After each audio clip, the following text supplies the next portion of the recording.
yet, but we'll work on that. Hey, everybody online. When we got married, my parents gave us a big bucket full of all those kitchen towels, rags.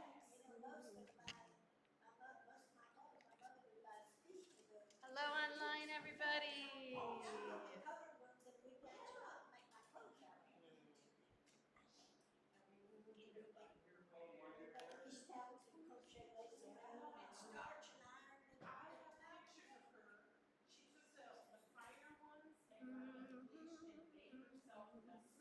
Oh, wow.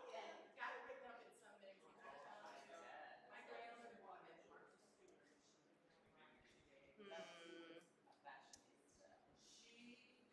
Well, we're trying to get a little bit more sound out.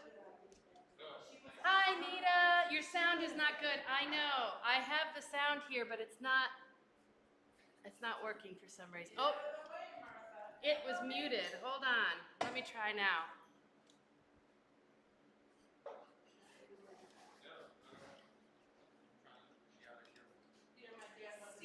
Okay, there we go. Let me try one more time. Getting better, she says. Where is it? Where's the sound?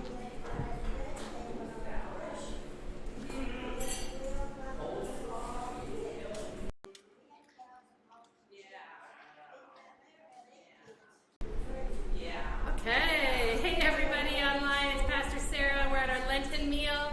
Hey there, guys. Those that are here, we have Pig Floyd's. There's food you can eat, I know. You can eat the chicken. And you can eat the salad. And I don't know what else. The vegetables. Oh, all right. It's good.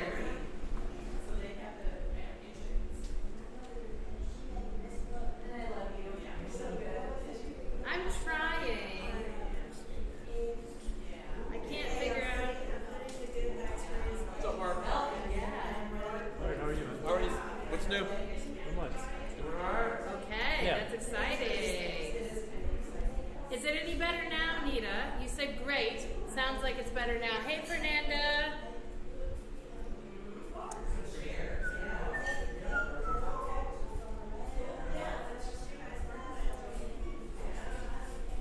Where are you seeing the other? Oh, down there, Fernanda. Oh, okay. Cliff's wife. Yeah. She was actually just on briefly. She's not on anymore. But okay, it's fine. She said. All right, good, Nita. It's not quite working like it's supposed to, but.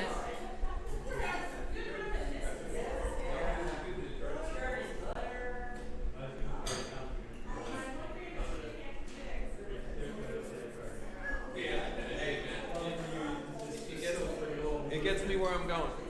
No, they're good cars, man. As we get ready, I just want to say again to those of you online, welcome. Tonight we're going to be talking about prayer labyrinths. No, I got it in the fingers. And I have a prayer labyrinth I would love to share with those of you online. You can hear no problem. Good, lovely. We're going to be talking about prayer labyrinths tonight. Everyone else is getting their food right now. So I have some labyrinths like this. If anybody would like me to send you one of these, digital copy of one of these, yeah, you can grab that if you want. That one, we're going to be doing stuff a little later. Yeah. Or I have this one as well. Nita, would you like me to message you?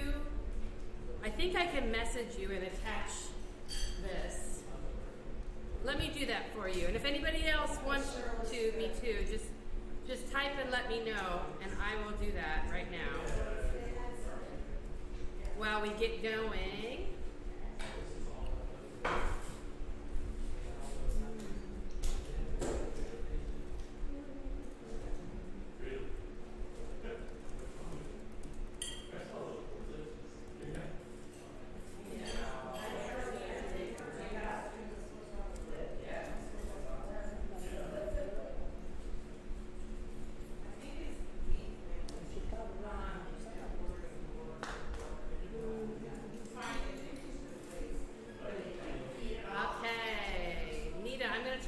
this to you.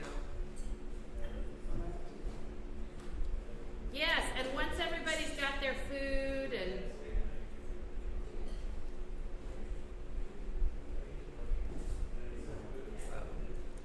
understand where I am.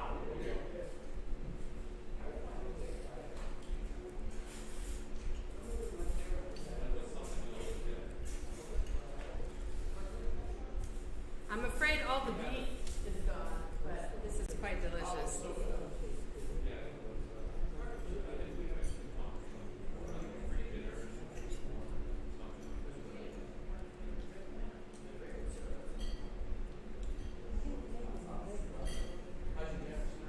All right, let's see if I can. Oh, Nita, I used to have the ability to attach something, but I don't appear to have that ability anymore. So I might have to email it to you.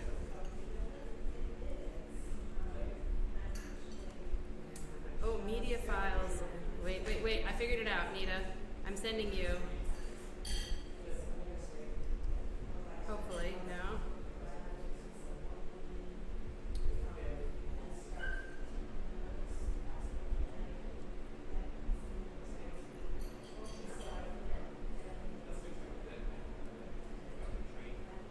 It's not letting me send a file.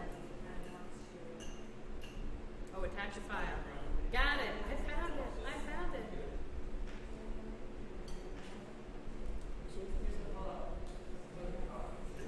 Is it tasty? Delicious. You want me to make you a plate, sir? No, that's fine. Did you see the podcast? Leave.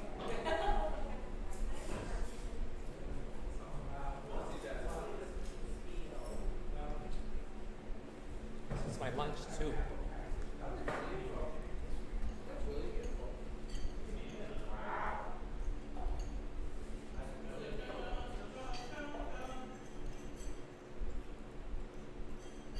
Okay. Nita, I just sent it to you. I successfully sent it to you, Nita. Again, if anybody else that's watching would like a digital file so they can print out of one of these finger prayer labyrinths, just let me know. I sent one to Nita in Facebook Messenger. And let me just show you, we have a labyrinth here that we're going to be working with. Oop, I'm going to turn that way. You see that? I'll turn this around as well.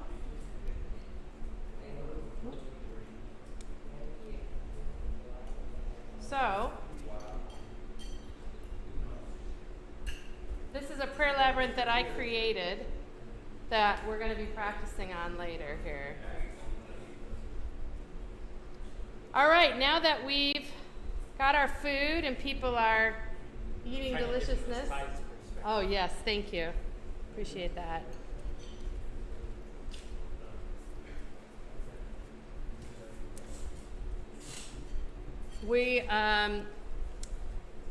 Would someone like to pray to bless our food now that we're eating it? No, we were supposed to start eating it. All right, go for it. Go ahead, Mark. Mark's going to pray for us. Thank you, Lord, for this yummy food. Thank you for this day, this opportunity to come together. Thank you for this place that we can share with all those coming down from the frigid north and all the kids that coming down the Florida, coming down to Disney. Thank you, Lord, that you're so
right, well, let's take a few moments while you eat and catch up. Please do share something that is good, or a good moment, or something special that happened that was meaningful for you in the last week or so, because we didn't meet last week, and maybe something that wasn't so good, if you feel comfortable sharing. And those of you online, we encourage you to do that as well, as we kind of share. It's a form of what's called highs and lows. We share a good thing, not so good thing, just with the people at your table. Feel free to do that. And those of you online, if you want to type and share, that'd be wonderful. We welcome you too. So a high and a low. It can be a good thing, or the best thing, maybe, or a not so good thing, not great thing. How about for you ladies?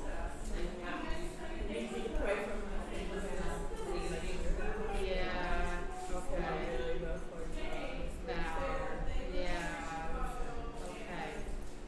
We'll be praying for Val. We've been married 56 years and he's devastated. Yeah. Good. Yes. Yeah.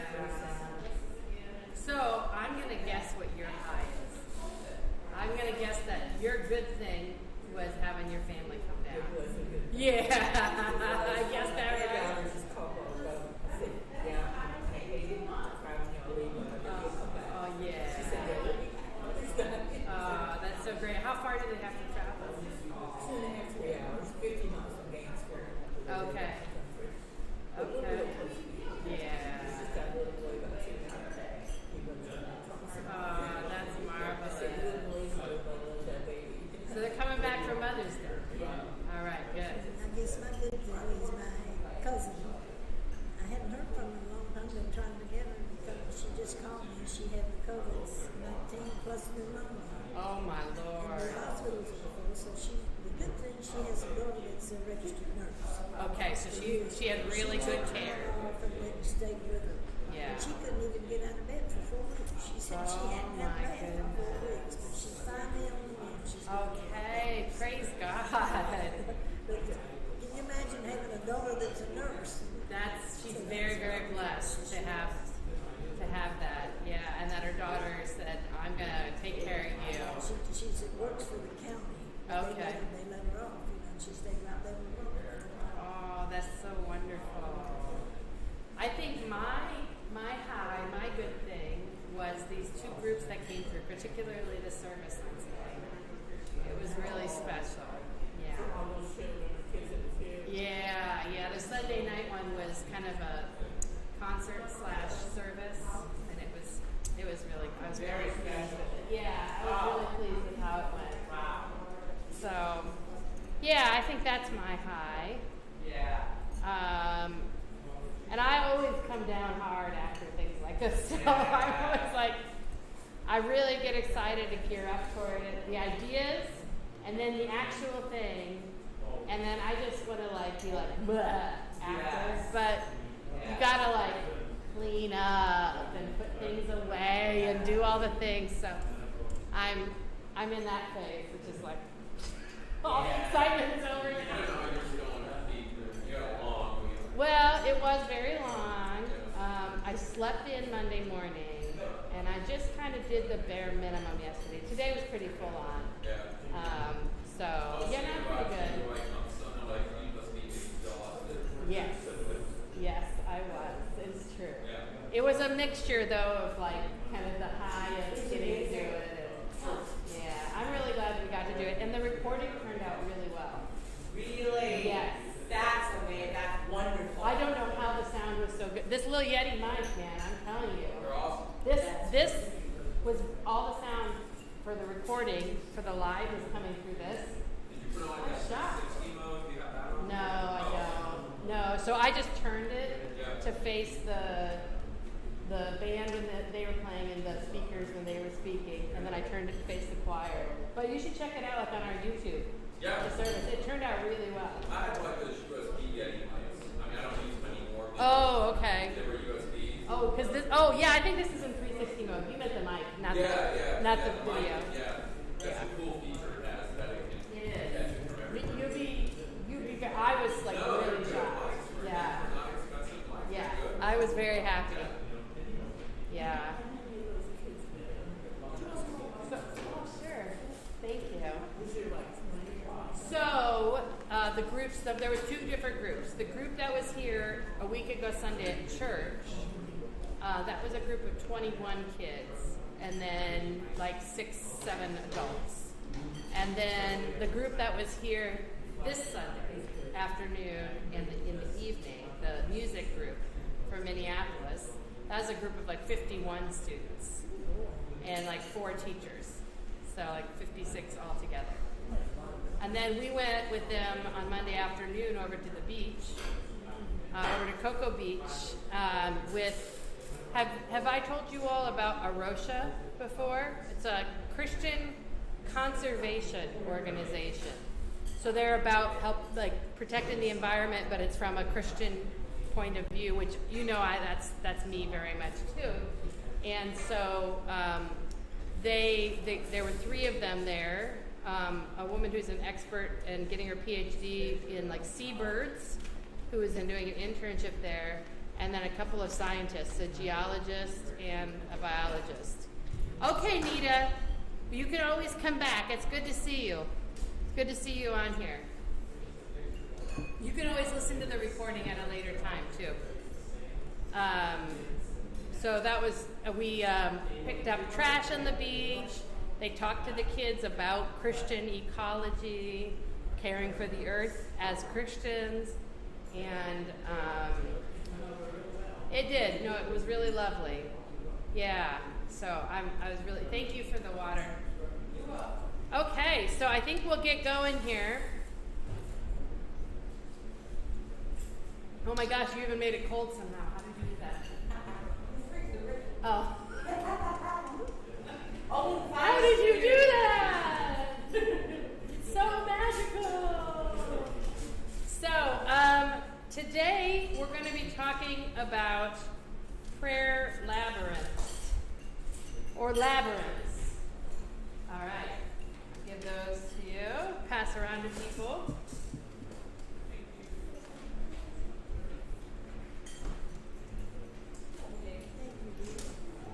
And as we begin this, just to remind you guys, we're working from this book, Spiritual Disciplines Handbook.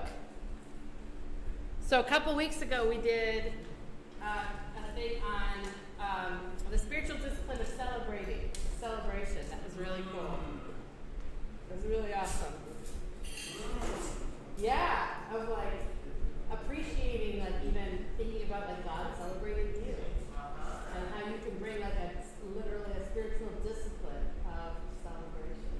So it's in here. I can get you the copy of it if you'd like. Yes, it's very cool. So now we're going to do prayer labyrinths. So would somebody want to read at the very top of this little chart here, above the chart itself, there's a quote from Henry Nouwen. Go for it. A spiritual discipline sets us free to pray, or, to say it better, allows the Spirit of God to pray in us. Henry Nouwen, one of my favorite authors. Spiritual discipline sets us free to pray, or allows the Spirit of God to pray in us. That's a very apt quote for prayer labyrinths, because it's a very open-ended way of a very open-ended spiritual practice that can become a container for a lot of different ways to practice it, and it can be practiced in lots of different ways.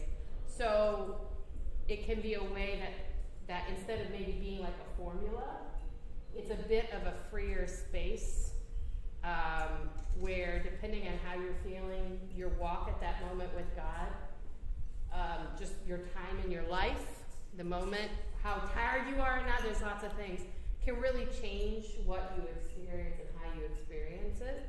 And that's okay. It's meant to be kind of a reflection tool. a spiritual reflection tool. So the Labyrinth Prayer is the desire that is fulfilled by the Labyrinth Prayer is to make a quiet, listening pilgrimage to God.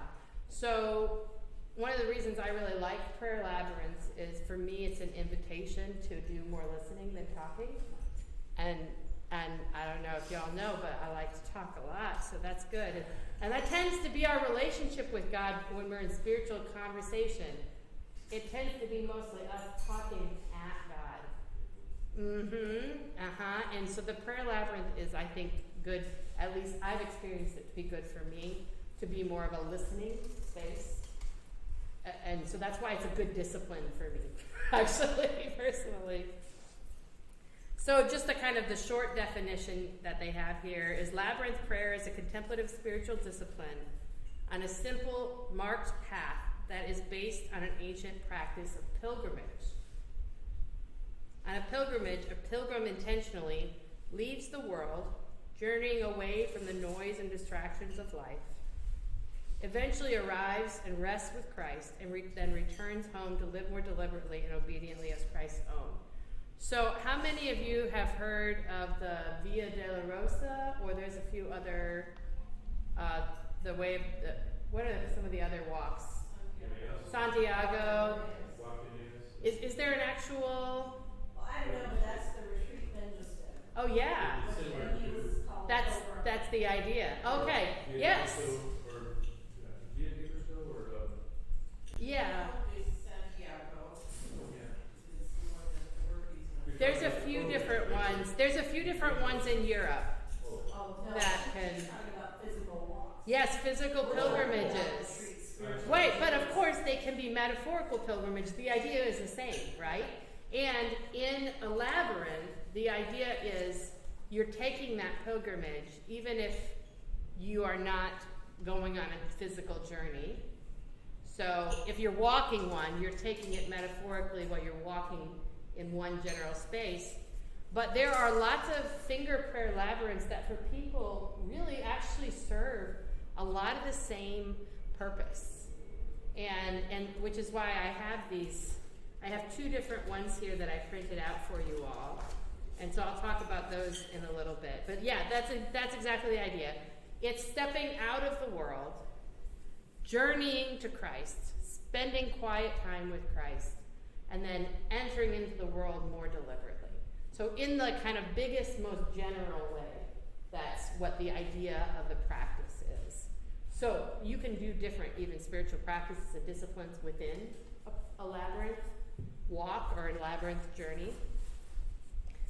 Some of the scriptures. Somebody want to read the first scripture, Psalm 84, that is listed in that chart there?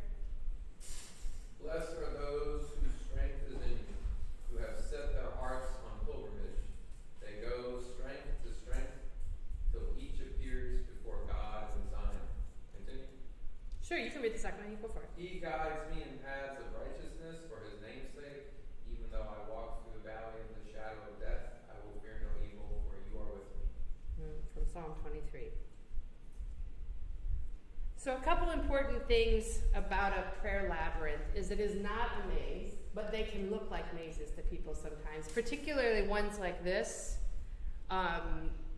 It's actually deliberately meant to maybe not be easily followable by your brain, because you're supposed to kind of walk it in trust a little bit. And sometimes some of the simpler ones, your brain is busy like going, oh, I'm going to go that way, and then I'm going to go that way. And I'm gonna go. So sometimes actually by making it a little bit more confused, like the Chartres Cathedral one, this is a smaller version of that, it actually helps like let your brain kind of let go of like, oh, where am I going? You can't really see where you're going. So, which is its own kind of pilgrimage metaphor, right? Life metaphor. And so, again, I kind of find that helpful. This is one of my favorite spiritual disciplines. It's one for me. Here, my first experience of learning about it was in a spiritual practice class in seminary. And we went and walked one on the North Park campus. It was just a humble one like this. It's maybe like a little bit bigger than this, so the path was slightly wider. But it was about like this one here. And they taught us about it, and then we were encouraged to walk through it. And after walking through it, I had this profound sense of being put back together. Like being reintegrated into myself, my physical, spiritual, mental self.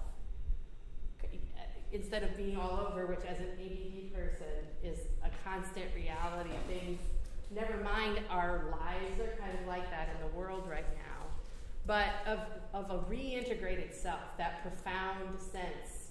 And I think there are probably very real reasons, like physically, it kind of forces your body to focus and balance. They have said that particularly this one or different versions kind of reflect the different hemispheres in your brain and actually help. There are actual scientific reasons why this is a profound spiritual practice. So it's kind of interesting. I was reading the group that is, it's called, let me find the name of it, relaxforlife.com, which is a weird name for what it is, but they have a really great resources on labyrinths and prayer labyrinths. They actually said that there is a person doing research.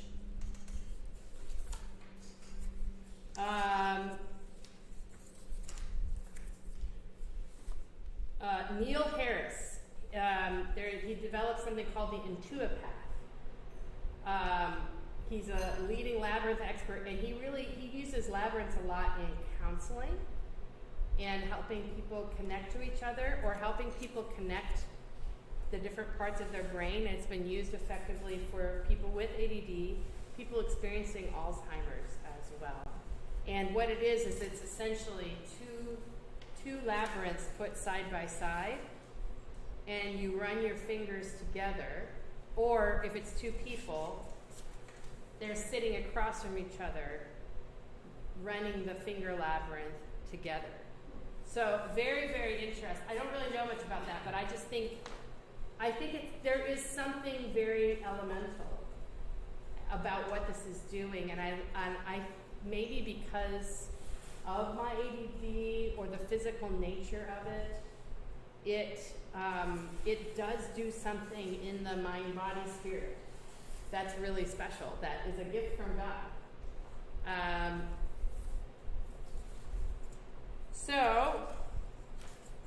I do want to read to you the God-given fruit. The idea of keeping company with Jesus in a prayer labyrinth, visualizing the convoluted nature of the spiritual journey. It's a very reflective activity. Slowing down, leaving behind the noise and busyness of life, listening receptively, that's that idea of receiving more than talking. Intentionally seeking God and God's guidance by bringing the concerns of your heart to the Lord. Return into the world with a deeper sense of God's power at work in you and in your circumstances. Gaining perspective on your journey and how God is at work in your comings and goings.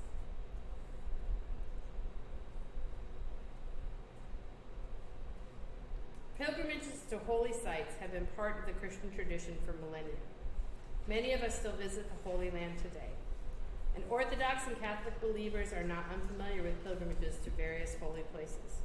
However, when pilgrimage is not affordable or accessible, the discipline of pilgrimage can be honored through the symbolic prayer walk of the labyrinth.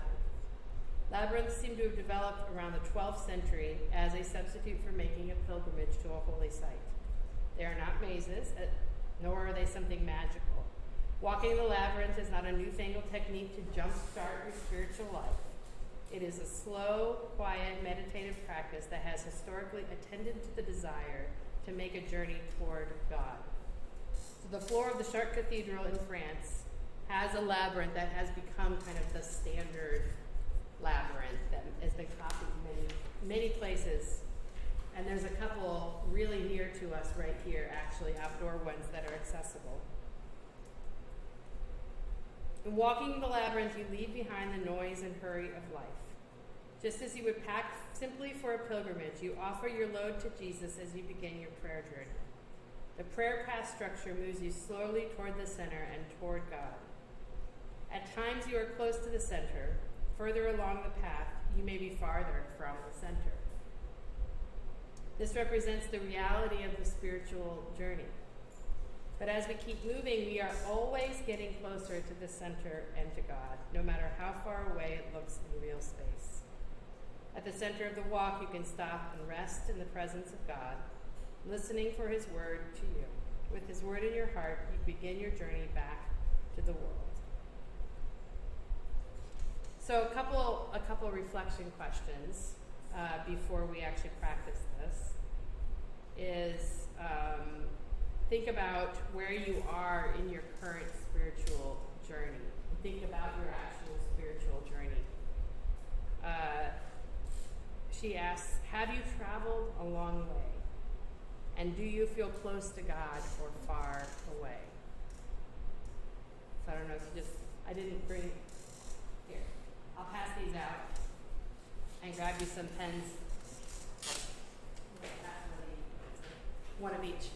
Let me grab the pens.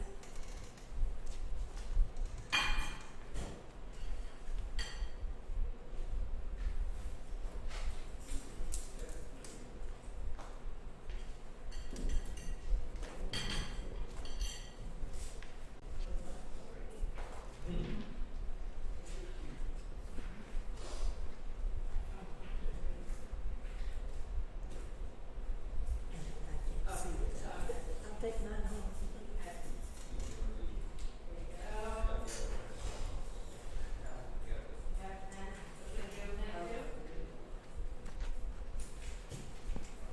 So, feel free to write something down, jot something down think about for a moment where you are in your current spiritual journey. Hi, Nita. Glad you're back.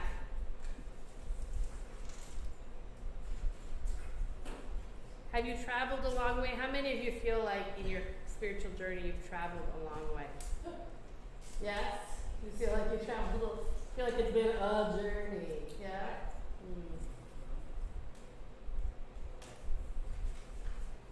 Though I can feel like I've traveled a long way, to me, I've gotten to points that I will never go back. So when you start at the beginning, that there have been some certain points in my life where whatever certainty has come that I can't, I haven't, Yeah. I don't think I will ever. But I know that God is there. Yeah. He is always there. And that was something I don't doubt. Yeah. At some point in my life, I need to know. Well, and there's probably anchoring points in your story to go along with those certainties too, right? Yeah. I like that. I think I traveled, been here, and then I traveled away. Yeah. I've traveled a long distance. Uh-huh. Yeah. Well, and you may feel a little bit of that if you get a chance to walk this, or if you choose to walk this evening. Or that might be something that you grab onto to reflect on as you're tracing with your finger potentially too. There's a lot, if we can slow ourselves down, that's, I think, worth noticing and observing when you do this. In yourself, what's happening even around you.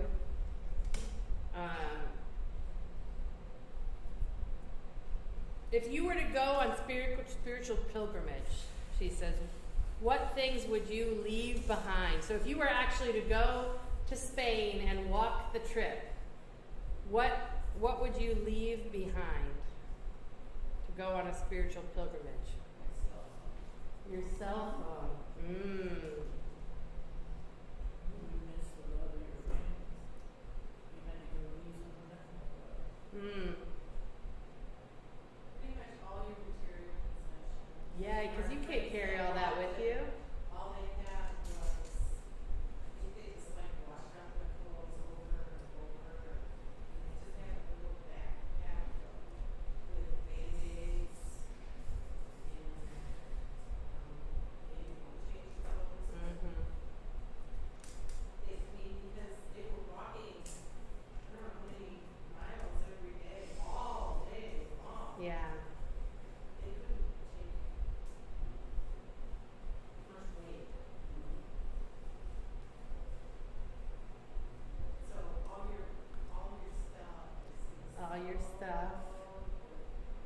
yeah, I mean, you probably have to leave your work behind as well, right?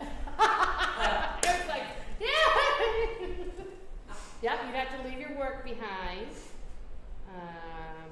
You would have to leave the people. Your family. Yeah, the people. Yeah, you would actually. But it can be important for the journey for a little while. Her response question then is, how might you leave these things behind you here and now as you walk, as you experience the labyrinth? I seen something the other day, you never seen it before, but, you know, when we were kids, and there were a lot of people growing up, they had little telephones outside. A real telephone. Somebody asked me, what did they put in it? A dial recorder. I said, whatever you have, a dial recorder, then you'll get a reception, you get to call somebody. But you don't see those numbers. It shows you that one down the North Street, and you don't ever see those numbers. Everybody's got a cell phone. You know, and you have to go away and stay a couple years and come back, and all this new stuff happens. Yes, true. You know? What has been your experience of a pilgrimage? Have you done a pilgrimage of some kind? So maybe not quite literally a pilgrimage, like a Holy Land trip, or the pilgrimages in Europe, but she even suggests like a pilgrimage to visit an old family homestead or something like that. And how did it affect you? Have any of you experienced? I can tell you that I've experienced that a little bit. I don't know if you want to share first, because you did it separate than me, but it was the same place. We did our genealogy and found out our history started in In the U.S. Pardon? The Robinsons in the U.S. Robinsons started out in the very beginning of the country, but settled in a little village called Stratford, Vermont. And without knowing anything, myself and my friend, we got in the car and we drove there, and it was a trip back in time, because everything was preserved. The family house that 6 generations ago built it in the 1700s. The family was still living in there, and then the 6th generation of Emmanuel Robinsons. Wow. And he said he was the person that donated all the timber, The original Daniel the Robinson. original Daniel Robinson, to build the town hall. Townhouse, yeah. In the little villages, that's where you'll see them in all the towns. And it was used as a church part-time, but it's a public building where people gather. And it's still there, it's been preserved. And so there's this weird thing of being back. And we went to the cemetery, they had a family cemetery, so I saw all these names, all this depth of relationships and things, and bullying stuff that they had, 200 years ago. And it was, but there's also a sense of it's a much more slower pace. It's a small town. Everybody knew each other. So it was a very peaceful thing too. Bless you. So, yeah. And then since then, half of my family has driven out there and had the same experience or similar experiences. How do you think it affected you to go back there, to do that pilgrimage? Well, the whole idea of people, I started learning about my mom and my dad's way they grew up and everything, and I very much appreciated, I used it to pull in and be strong when I needed to be strong. Because I said, just think about what they had to do every morning to get up and do something. They walked from Boston to Vermont. Whoa. That's so right. Yeah. What? Yeah. Wow. But the wagon had the stuff. The people had to walk, yeah. Whoa. So I just think about it's like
recently took a sort of pilgrimage back to take your parents back home to Africa, right, to Congo. Yeah, What? it was. That was a kind of pilgrimage, I feel like, for you. It was, yeah. I took his dad home. Yeah.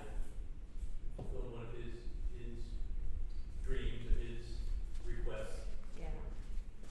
And at the end of the missionary Paul Lawrence at the service, he said, so my dad is got Swedish blood, 3/4 Swedish, 1/4 English, right? Redhead white boy, born and raised in Central Africa, and so he basically kind of leaves part of the next definitely not. And their common son, get a number on his son and everything, so he got created my dad for working bonding a couple of people, and he did.